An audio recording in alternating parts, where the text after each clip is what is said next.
We have financial records showing money missing from the school. On February 7th, 2022, an 80-year-old nun appeared in federal court, not to pray for her students, but to hear the sentence for the $835,339 that had vanished from the very school she once ran. Those records do not prove I stole anything. I gave my life to that school. The woman you are looking at is Sister Margaret Claire Donnelly. At this moment, she is being questioned by federal authorities for embezzling tuition money, school fees, and donations from a Catholic elementary school to pay for casino gambling and personal expenses. And I will not let you paint me as some criminal. But to understand how everything led here, we have to go back to the beginning. And before we start, don't forget to subscribe for more cases like this.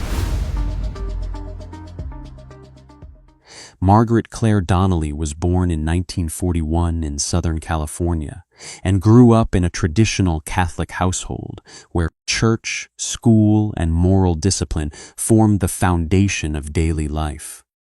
She never married, never had children, and from a young age chose a religious life, dedicating most of her years to elementary education.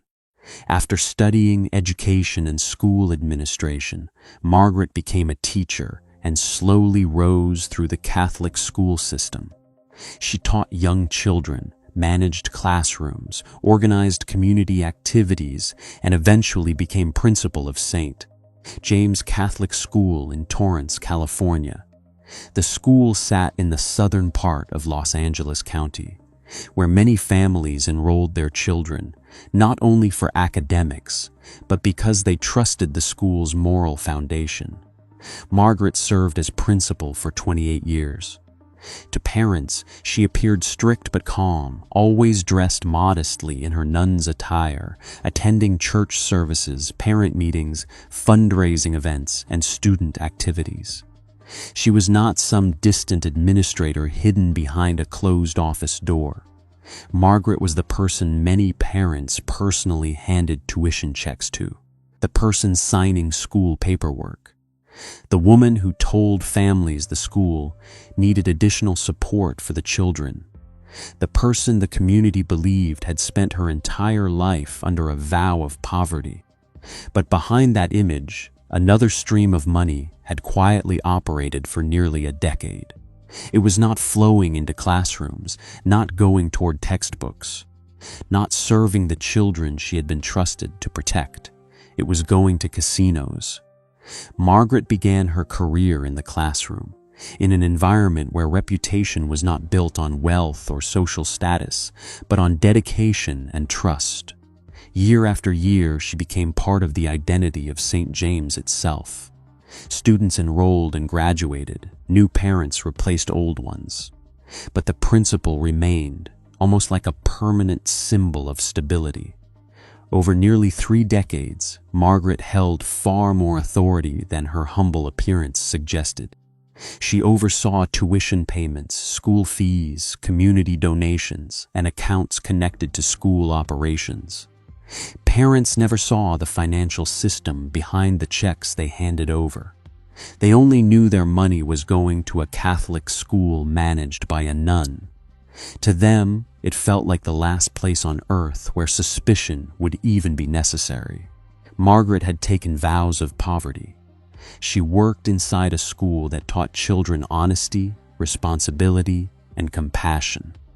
That is exactly why nobody imagined the person who understood the financial system best would also become the person who discovered how to take money from it without making noise. And in cases like this, trust is always the first lock that gets opened. On paper, parents paid tuition and school fees every year to keep the school operating. Beyond that, the schools also received donations from parishioners, alumni, parents, and supporters who wanted to help Catholic education survive. All those payments had one thing in common.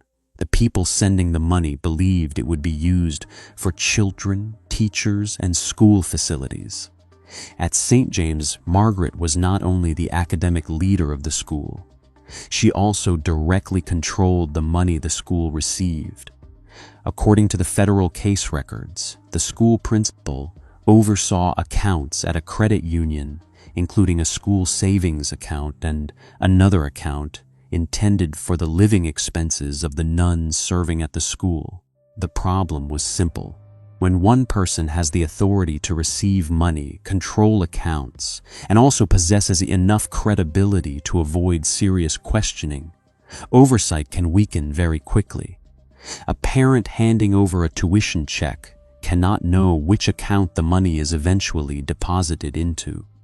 A teacher seeing a principal approve paperwork cannot automatically know whether the reports accurately reflect the school's finances. And a religious community is even less likely to aggressively question someone who has spent decades as a symbol of morality. Margaret understood that. She knew which streams of money passed through her hands. She knew which accounts she could access. She knew what school administrators saw in monthly and yearly reports. And most importantly, she knew someone like her would be trusted far longer than an ordinary employee. According to prosecutors, school money was redirected into two accounts she controlled. One linked to the school itself and another intended for the nuns' living expenses. From there, the money was used for expenses the religious order never would have approved, including major casino spending and personal credit card charges. Around 2008, while still serving as principal of St. James, Margaret began transferring school money into accounts she controlled. It may have been a family's tuition payment, a registration fee for a new school year, a donation given in hopes of improving children's education. Those missing amounts made no noise. To the outside world, the school still opened every morning. Teachers still taught classes. Children still wore uniforms and walked across the courtyard. Masses and prayers still continued. But behind the numbers, the money had already started changing direction. One reason embezzlement can continue for years is that it does not need to become massive on the first day. All it takes is one transfer nobody questions, one financial report accepted without deeper verification, one personal expense successfully paid using money that does not belong to you. When there are no immediate consequences, moral boundaries rarely collapse all at once. They erode slowly. One transfer can be justified as temporary borrowing. One bill can be explained away with the promise of repayment. One casino trip can feel like a reward after decades of hard work. But eventually, those justifications begin requiring more transfers. And at that point, the system is no longer serving the school. It begins serving the person controlling it. For 10 years, from roughly 2008 until September 2018, Margaret continued taking money from St. James. Investigators later calculated the total loss at $835,339. That was no longer a mistake, no longer poor accounting. It was a decade-long scheme. Once the money began moving without resistance, the scale increased. Margaret did not use the money to save a dying relative. She did not use it for unavoidable medical emergencies. According to her plea agreement, she used school funds for personal expenses, including large casino gambling expenses and personal credit card bills. The casino trips became the darkest part of the case, because every dollar placed on a casino floor did not come from Margaret's personal savings. It came from tuition money, money parents worked to earn, donations given to help a Catholic school survive. Meanwhile, families at St. James were being told the school lacked money for ordinary student needs. Prosecutors later stated that parents had been informed the school could not afford certain improvements or student activities. Imagine that. Children standing outside under the hot California sun because there was supposedly no budget for shade structures. Students missing field trips because families were told the school needed to save money. while at the same time, more than $83,000 a year was disappearing from school funds. Prosecutors estimated the amount Margaret stole each year equaled the tuition of approximately 14 students. 10 years. Every year, the equivalent of 14 children's tuition vanished from an elementary school, and the person overseeing that disappearance still stood in front of parents as the school principal, still carried the image of sacrifice, still appeared to be someone who had renounced material desires in service of faith. What makes this case chilling is not only where the money was spent. It is the fact that the person taking the money understood exactly how deeply those families trusted her. Everything began to change in 2018 when Margaret prepared to retire after 28 years as principal. Normally, when a principal leaves, the school and diocese review finances before handing the position to a successor. It sounds routine, but it's James, that review became the moment someone finally pulled back the curtain. During the audit, one family requested a copy of a tuition check they had previously written to the school. The front of the check looked normal, but the back raised a serious question. Why had school money been deposited into an account that did not match the system other administrators believed existed? One question led to an account. One account led to more transactions. And once the numbers were compared side by side, the explanation that the school was simply struggling financially no longer made sense. At first, the community was informed that roughly $500,000 may have been misused. But that was only the early estimate. As the investigation expanded and federal records were completed, the confirmed loss grew to $835,339. At that point, St. James was no longer dealing with an internal accounting issue. They were confronting the possibility that the woman who had managed the school for nearly 30 years had also been quietly draining money from it for an entire decade. When investigators entered the case, they did not rely on rumors or emotions. They followed the money, and in this case, the money almost told the entire story by itself. Investigators reviewed account statements, credit union records, internal financial reports, tuition payments, donation records, casino expenses, and credit card transactions. They compared the amount the school should have received against the amount actually appearing in the books. A pattern slowly emerged. Money entered the school. Margaret controlled the money. Part of it was redirected into accounts she could access. And afterward, the money was spent on personal expenses the school and religious order never would have approved. But another part of the case became even more serious. According to federal records, Margaret did not only steal money. She also falsified monthly and yearly financial reports submitted to school administrators. Those reports created the illusion that St. James' finances were properly managed, that the school's money remained secure, and that there was no reason to remove financial control from the principal. In other words, the cover-up system did not simply allow the scheme to survive. It protected the very position of authority that allowed the scheme to continue. And when the final audit threatened to expose the truth, prosecutors stated that Margaret directed school employees to alter and destroy financial records. That was the moment the case crossed into another level entirely. Stealing money showed greed. Altering and destroying records showed she understood exactly what was being hidden. The investigation ultimately involved the Torrance Police Department, the FBI, and IRS criminal investigation. This was no longer a private moral issue inside a religious community, no longer a question of quiet internal discipline. It had become a federal criminal case. And the most important evidence did not come from emotional accusations. It came from accounts, falsified reports, and the path each dollar took from a Catholic school into the personal life of its principal. There is no public record suggesting the case ended with a dramatic arrest at the school gates or a midnight raid.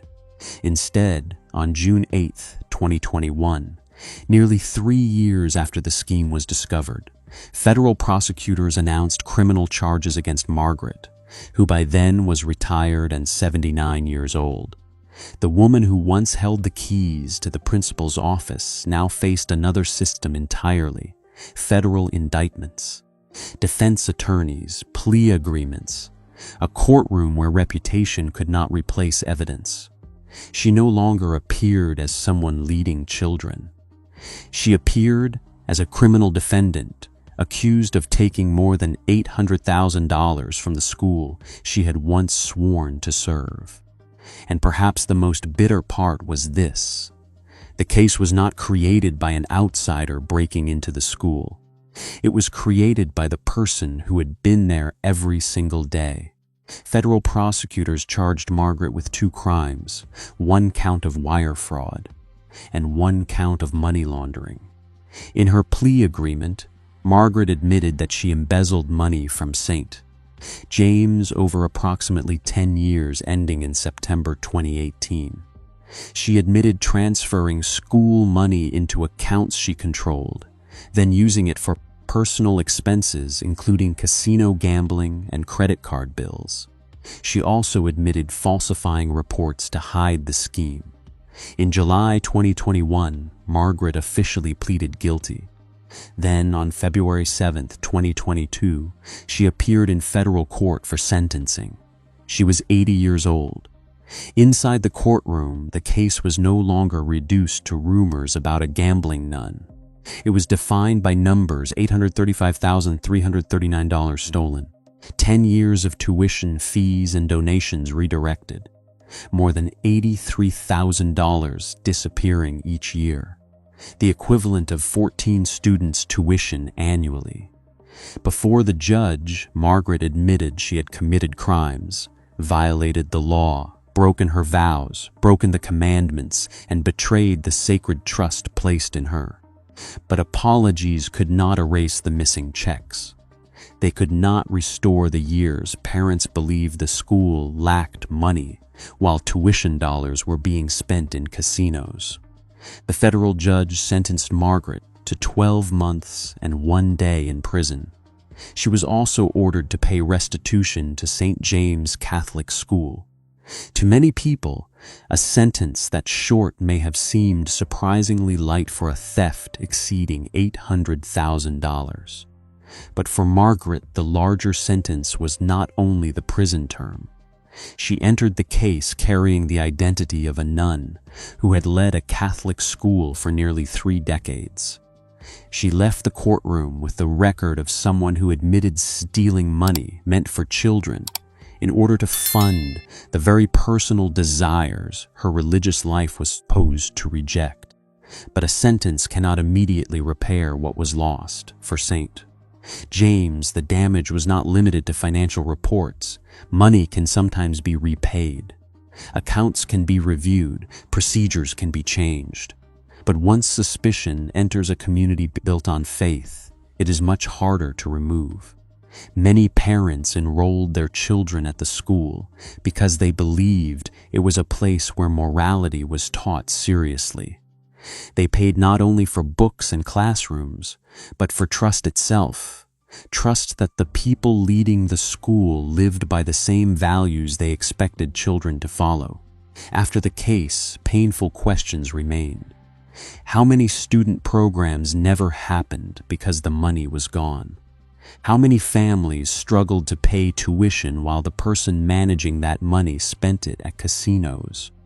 How many times did parents hear the school needed more donations and sacrifice from the community without realizing that sacrifice was becoming a private stream of money? And perhaps the most haunting question of all: if Margaret had not retired in 2018, if there had been no transition audit, if nobody had stopped to examine that single tuition check more closely, how much longer would the scheme have continued? In the early stages after discovery, some people reportedly wanted the matter handled quietly within the church, focusing on repayment and religious discipline instead of criminal prosecution. But for many parents who felt betrayed, this was never just about a nun making mistakes. This was their children's money, their family's trust, a school exploited by the person who had the most reason to protect it. Margaret stole more than $835,000, but the money was only the measurable part. The immeasurable part was the feeling parents experienced when they realized the woman they respected had looked at children every day, heard prayers every day, managed school money every day, and still continued transferring that money away for 10 years. An outside thief can break a lock and steal property in a single night, but a trusted member of the community can take something far greater. They can stand among the victims, smile, talk about responsibility, talk about sacrifice, talk about morality, while quietly taking more every single year from people who never believed they needed protection from that person. In this reconstructed story, Sister Margaret Claire Donnelly never needed a mask. She never needed to hide in the shadows. Her cover was her position, her habit, and nearly 30 years of service to a Catholic school. For 10 years, parents believed they were paying for their children's future. But part of that money left the classrooms, passed through hidden accounts, and disappeared beneath the lights and sounds of casino floors. And by the time the truth was discovered, the question was no longer, how could a nun gamble? The real question became, how could someone trusted that deeply continue looking at children every day while still taking money from them? And sometimes the coldest answer is this, because for a very long time, nobody believed she was capable of it.